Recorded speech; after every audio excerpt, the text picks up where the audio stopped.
Dhurandhar movie కేవలం హిందీలో మాత్రమే రిలీజ్ అయ్యి ఇండియా మొత్తాన్ని షేక్ చేసింది. కానీ ఇప్పుడు నెట్ఫ్లిక్స్ లో తెలుగులో కూడా రిలీజ్ అయ్యింది. దేశభక్తి బ్యాక్డ్రాప్ లో సాగే spy action thriller movie Dhurandhar అని చెప్పొచ్చు. పాకిస్తాన్ లోని ఉగ్రవాద ఏజెన్సీలను అంతం చేయడానికి ఇండియా చేసే ఆపరేషన్ చుట్టూనే దురంధర్ మూవీ స్టోరీ ఉంటుంది. IC-814 విమానం హైజాక్, అలాగే 2001లో ఇండియన్ పార్లమెంట్ మీద జరిగిన దాడిని చూపిస్తూ డైరెక్టర్ స్టోరీని స్టార్ట్ చేసిన విధానం చాలా బాగుంది. కరాచీని బేస్ చేసుకుని రెహమాన్ బలోచ్ సాగించే ఉగ్రవాద నెట్వర్క్ లోకి హీరో అడుగుపెట్టిన తర్వాత అసలు స్టోరీ స్టార్ట్ అవుతుంది. ఆ తర్వాత వచ్చే ఇంటర్వెల్ ఎపిసోడ్ చాలా ఇంట్రెస్టింగ్ గా ఉంటుంది.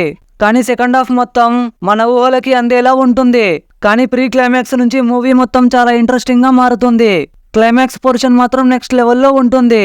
చివరిలో సీక్వెల్ ని ప్రకటించిన విధానం చాలా బాగుంది. సీక్రెట్ ఏజెంట్ గా రణ్వీర్ సింగ్ యాక్టింగ్ నెక్స్ట్ లెవెల్లో ఉంది. సారా అర్జున్ క్యారెక్టర్ కి అంత స్కోప్ లేదు.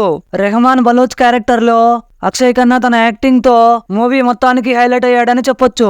సంజయ్ దత్ క్యారెక్టర్ బాగుంది. యాక్షన్ సన్నివేశాలను డిజైన్ చేసిన విధానం సూపర్ గా అనిపించింది.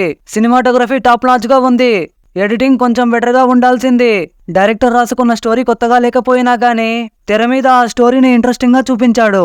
యాక్షన్ మూవీ లవర్స్ కి మాత్రం ఈ వీకెండ్ కి దురంధర్ మూవీ మంచి చాయిస్ అని చెప్పొచ్చు. మా ఈ రివ్యూ మీకు ఎలా అనిపించింది కమెంట్ చేయండి. ఇలాంటి మూవీ రివ్యూస్ కోసం ఛానల్ కి సబ్స్క్రైబ్ అవ్వండి. పక్కనే ఉన్న గంట సింబల్ ని ఆల్లో పెట్టుకోండి. మా వీడియోలు మిస్ అవ్వకుండా ముందు మీరే చూడొచ్చు.